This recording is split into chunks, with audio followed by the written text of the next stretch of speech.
ne dauke da labaran amma da farko ga muhimman kanan nasu.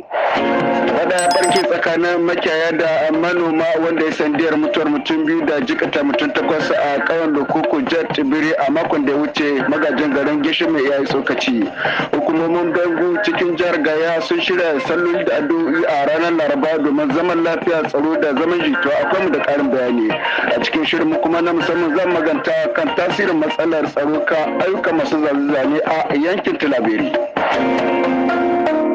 Tuma da yanzu ga labar namu ɗaya na bin ɗaya. Wani fada ya barke a tsakanin manoma da makiyaya a ƙauyen Lokoko da ke karamar hukumar karkarar Gishime jihar Tibiri a ranar 28 ga watan Fabrairu zuwa 1 ga watan Maris. Mutum biyu ne suka mutu yayin da 8 suka je rauni da kona gidaje da dama. Magajin garin Gishime Abdulkarim Ango ya yi wa Aliyu Bawa ƙarin bayani.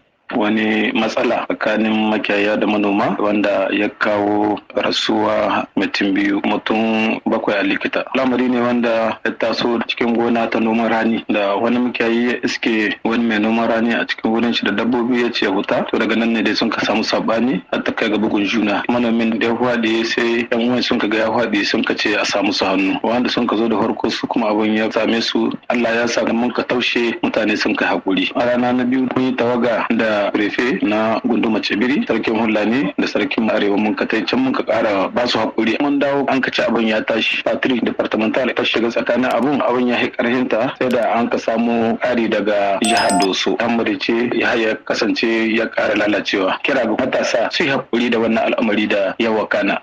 An gudanar da salloli da addu'o'i a ranar Laraba a Bengu jihar Gaya a ƙarƙashin jagorancin ofishin magajin gari tare da halartar shugabannin addinai na ƙauyen da hukumomin jiha. Mun roƙi Allah domin zaman lafiya da kwanciyar hankali da tsaro da zaman jituwa a kumin ɗin Madan Sale Lantana Mamudu da kuma magajin garin Bengu a sun a barshi Firfan Gaya sun tsokaci kan wannan taro a cikin rahoton Fadal Alu. Muna fatan malaman nan su roƙa mana Allah don mu samu kwanciyar hankali da zaman lahiya a cikin da'irar mu. Da'irar Bengu ba ta matsalar rashin tsaro, hankalin mu a kwance yake, amma bai hanawa ko da yaushe muna ta roƙon Allah don zaman lahiya ya dawama a wannan da'irar. Tsari ne abin yabawa. Ina amfani da wannan damar na godewa dukkan al'umma na da'irar Bengu da sarakuna da suka samu fitowa da wannan tsari na karatun Alkur'ani domin zaman lafiya da tsaro da ci gaba ya tabbata a ƙasar Nijar. Duka da'irorin da yarda Allah za su tsara irin wannan kuma za mu shirya shi duka a ƙarshen kowane wata ranar Juma'a ta ƙarshe har da'irorin shidda su kare sai a sake shiryawa saboda zaman lafiya ya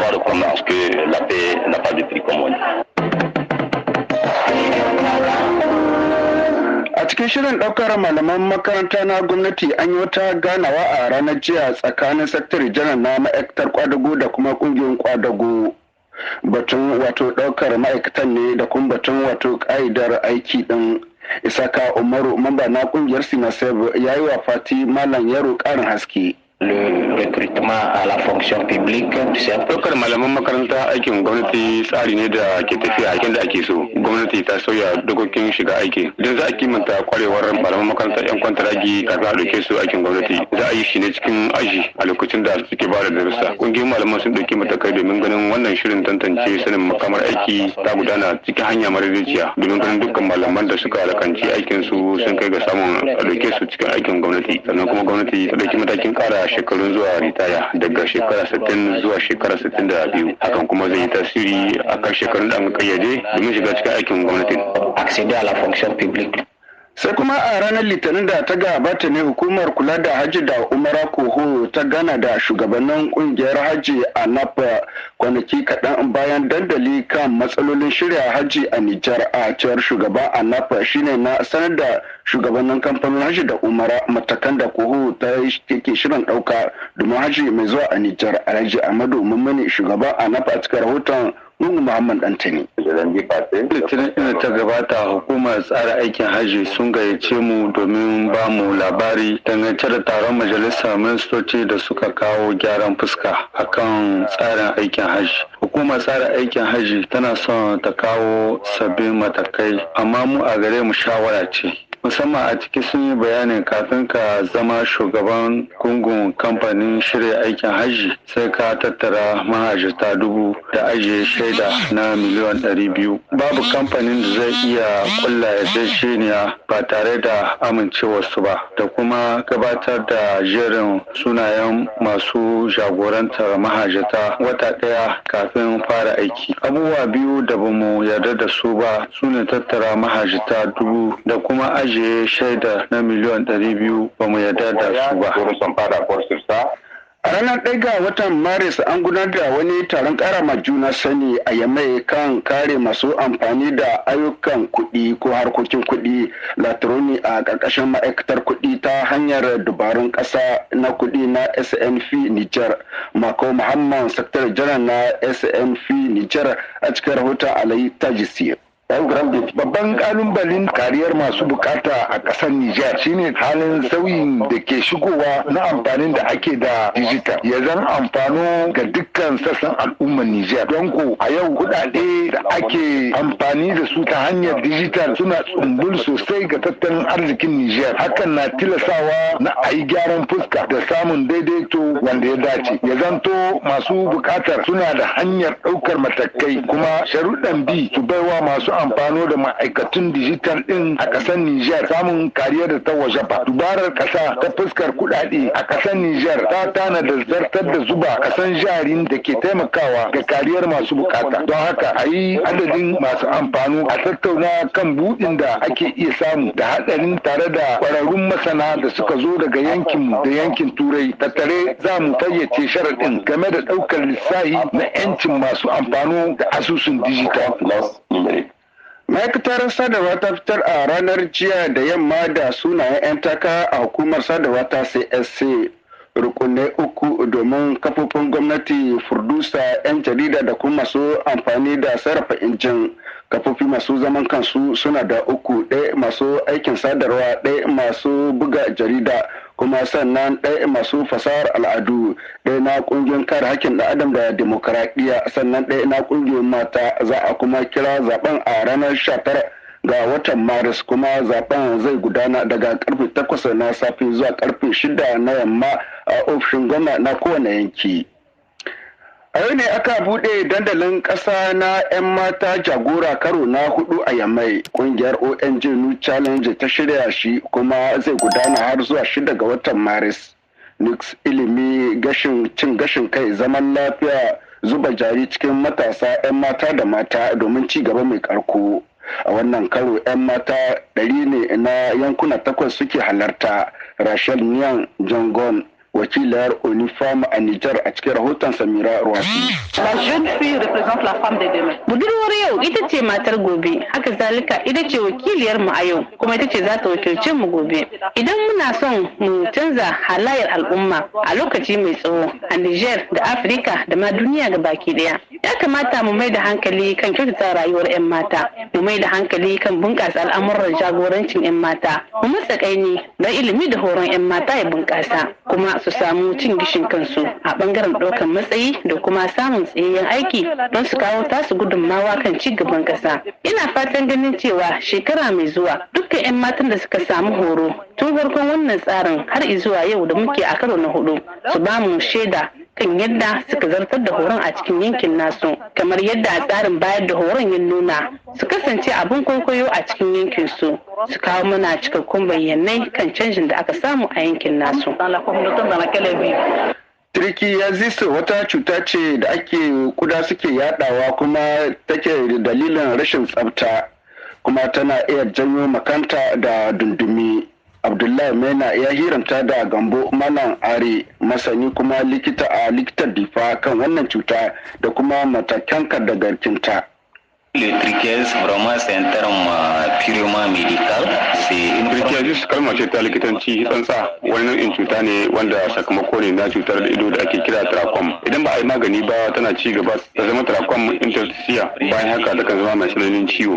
Daga bisani ya ci gaba zuwa cuta mafi da tabo. Sannan mataki na 4 shine trichiasis, shine kuma na karshe. Tana sama asali ne daga wata kwayar cuta da kudaje ke yadawa, shine ke kawo makanta. Akasarin lamarin makanta a Afirka daga cutar trachom ne. Ana iya iya kaucewa wannan makanta ta hanyar yin tiyata. Kafin abin ya yi kamari gaskiya sai an ɗauki mataki kuma tsaftace, wato yin amfani da ɗakin bayan gida, a wanke waskokin yara, a wanke hannuwa kafin a ci abinci da bayan an ci abincin ko kuma bayan an yi amfani da ɗakin bayan gida.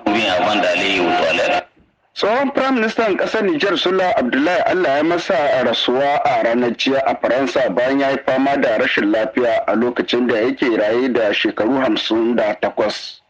Dan siyasa ya rike mukamin Prime Minister daga ranar 28 ga watan Satumban shekarar 1994 zuwa 8 ga watan Fabrairu shekarar 1995 a mulkin jamhuriya ta uku, bayan shekara ɗaya bisa kujerar ministan kasuwanci daga shekarar 1996 zuwa shekarar 1997 ya yi ministan sufuri a mulkin jamhuriya ta hudu, sannan ministan cikin gida daga shekarar 1997 zuwa shekarar 1999.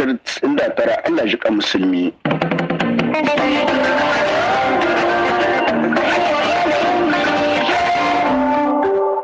Yanzu sai kuma rahoton mu na musamman. Matsalar tsaro a yankin Tilaberi da ke fuskanta tana kawo tasiri sosai ga ayyukan tattalin arziki, musamman zuwa ga masu zane-zane daga cikinsu dalilin rashin samun masu zuwa yawan buɗe ido, babu aiki kuma babu ciniki. Malam Maru Hassan mai zane-zane a Tilaberi ya bayyana wa Abdullahi Azizu Hashimi matsalolin da suke fuskanta. Yaya yanayin aikin ku na masu zane ya kasance a wannan rashin kwanciyar hankali? Sai masu afashe gaskiya ba abu ne mai sauki. Tanda muna samun aiki har ya kai muna zuwa wasu garuruwa kamar su Ayyaru, muna samun kwantara na aiki sati daya sati biyu, kuma muna zanen allunan talla mu kai su Ayyaru har ma gaban Ayyaru. Yanzu ban ma iya zuwa don babu aikin nan kamar da. Sai dan ayyukan da muke samu na proje shi ma jehi ne, ba abin yi sai zama kawai. Abun bai da sauki. To a cikin wannan yanayi yaya kuke inganta rayuwarku? To muna nan dai. Wani bi muna samun kwantaragin furoje amma ba kaman da ba. Ina koyawa yara fasa'an aikin a lokacin hutunsu da yake basu da wani abun yi sai su zo shagona suna koyo. Kuma a cikin gari akwai uwayen yara da suka fito daga Kanzuru, Ayyaru da ke matsoni da cewar suna buƙatar yaran su koyi aiki a wajena. Ni kuma ina ganin abun zai mini yauni. Amma na ajiye wata tambayar tallafi ga projen nan don mu da 'yan alƙalman zane ne muke aikin, yanzu ko da na'urori ne ake aikin, ba ni da ƙarfin sayan su, ko ina son ɗaukar yaran duka to ba sauƙin yin haka. To wani irin tasiri ne rashin kwanciyar hankali ya haddasa kan sana'ar da kuke yi? Dan tasirin da rashin kwanciyar hankali ya haddasa akan aikin kasancewa ban ma iya balaguro zuwa wani kuma gashi muna ganin yara ba wani abin da za mu iya musu, cewa da yaran mutanen nan da suka baro garuruwansu da ake kawo mani da kuma rashin samun aikin fasahar ta zane ba sauƙin yin haka. Wani kira gare ku ga matasa masu aikin fasaha? A lura da na yi na ga yanzu matasa na son aiki, saboda ina gamuwa da yara da ke son su zo su yi aiki. Za ka ga yara cikin shago sun zo ba aiki, suna zamni sai dai su sha shayi. Amma akwai makoma mai kyau tunda suna zuwa shago, muna fatan a tallafawa kannan namu. Ni na so ma in buɗe cibiyar koyarwa, to ban da halin girkata, sai dai wani ina ɗaukar yaran haka nan dai, don ko ba a iya kiyawa latizo da ya zo ya kawo buƙatar ka ɗauki yaran shi. Wani bi yaran suna ma barin shago don suna zamne kwana biyu kwana uku ba wani aikin yi, wannan shi ke karya musu hanzari.